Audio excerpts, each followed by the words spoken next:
so many people slandering the British Chinese food. Have you seen this? Did anyone order a Chinese? I'm gonna have a Chinese.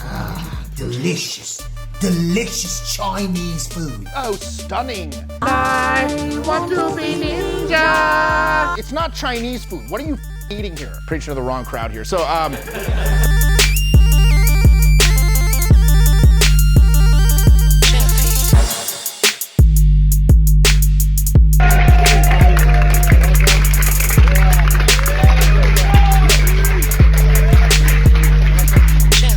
let's put the shoe on the other foot. Let's imagine you're standing here, just on the street here in London, and you're waiting to cross at the light, and some random person comes up to you and says, "Hey man, what's up?"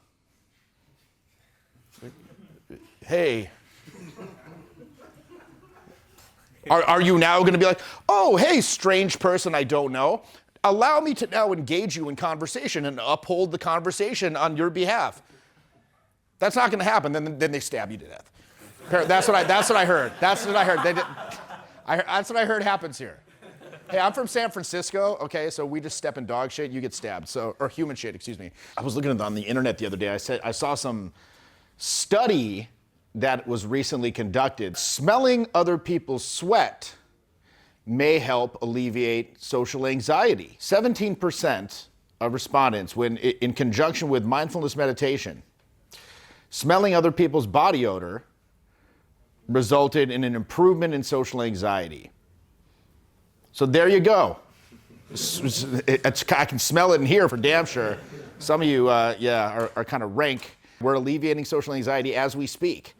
But look, when I see these kinds of things, it's like, oh, look, the latest gobbledygook nonsense from academia. This begs the question, well, how would one even go about studying how social interaction, how, charismatic communication, whatever you want to call it, how that plays out in reality in a dynamic situation, say at a party or a networking event? There's just too many variables. How would you even structure a study like that? My first program was January 2003. So how many strangers I've introduced myself to over that 20-year period? I would say conservatively, probably 30,000.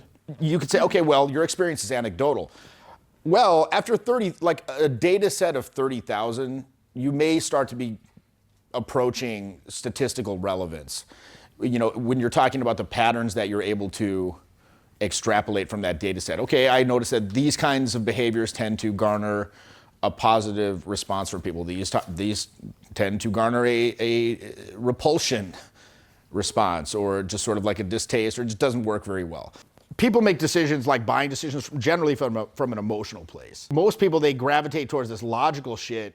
It's like, what do you do? Where do you live? Tell me about your studies. Where did you go to school? It's like, bro, I don't really care about that, at least initially.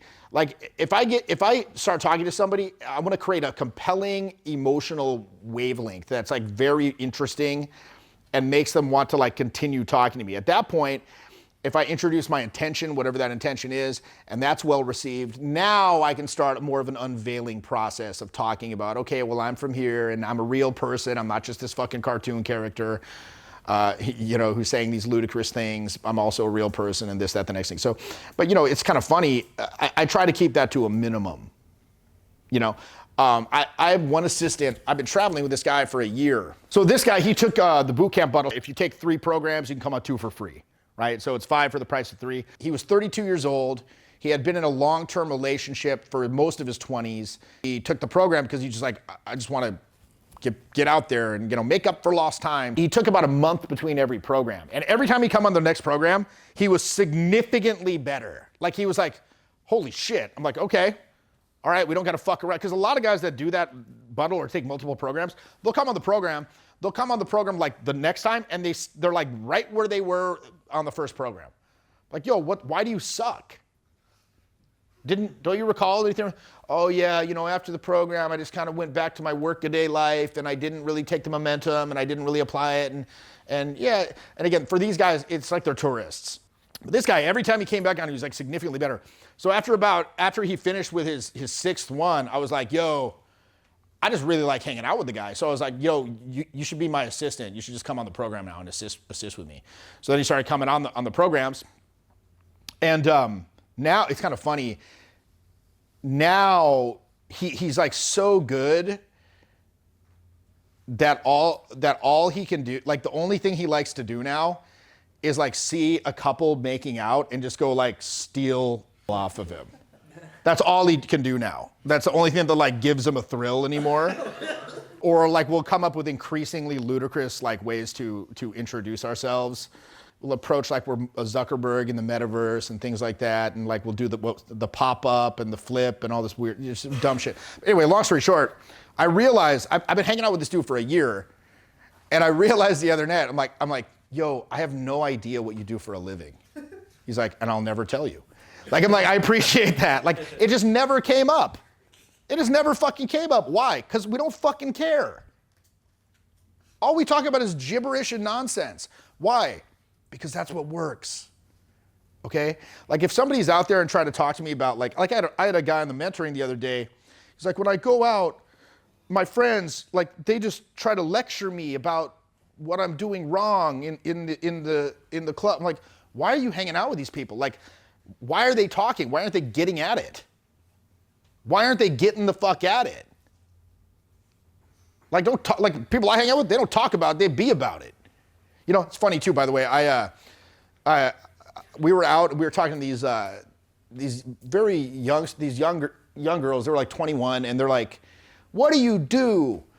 And I said, "Oh, businessman, office, computer." And they're like, "Oh, okay." Like they think that that's a job title, right? And then so I actually went and I produced business cards. And they say that, it says, Jeffrey Allen, businessman, office, computer.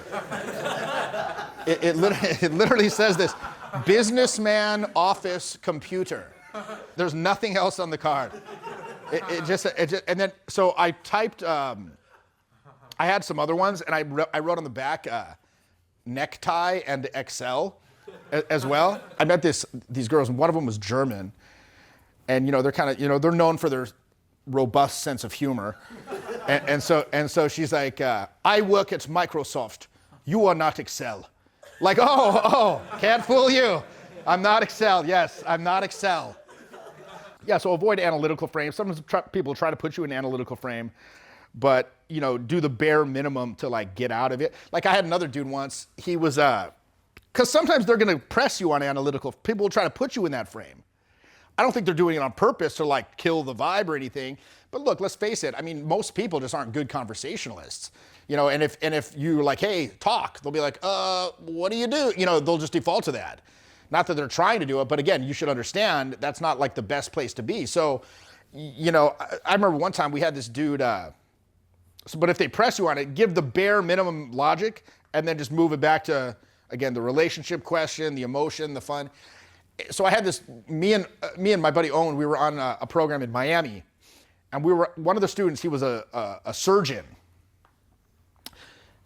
And we were at SLS or something, and so he's talking to this lady, she's really into him, it was like a really good interaction, and she's like, so what do you do? And he had been like conditioned to not brag, like don't brag about what you do for work, and don't like lead with how like successful you are, because it looks like you're qualifying yourself, right? So he's like so anti-qualification. He's like, I work at McDonald's. And she's like, oh, very funny, but like, no, what do you? He's like, I told you I work at McDonald's. I do the fries.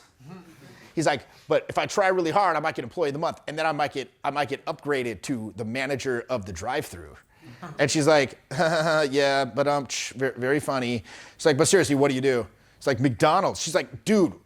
She's like, look, dude, I fucking like you.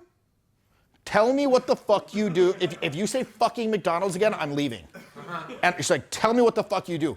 And so me and Owen are standing, he looks over us like this. He's like,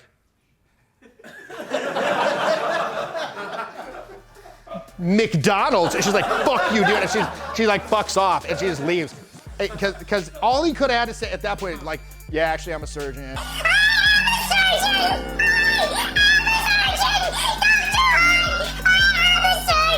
and da da da da da. But anyway, you know, but he was so conditioned, like don't go logical, don't qualify yourself. It's like, well, yeah, I mean, sometimes you're gonna have to do that.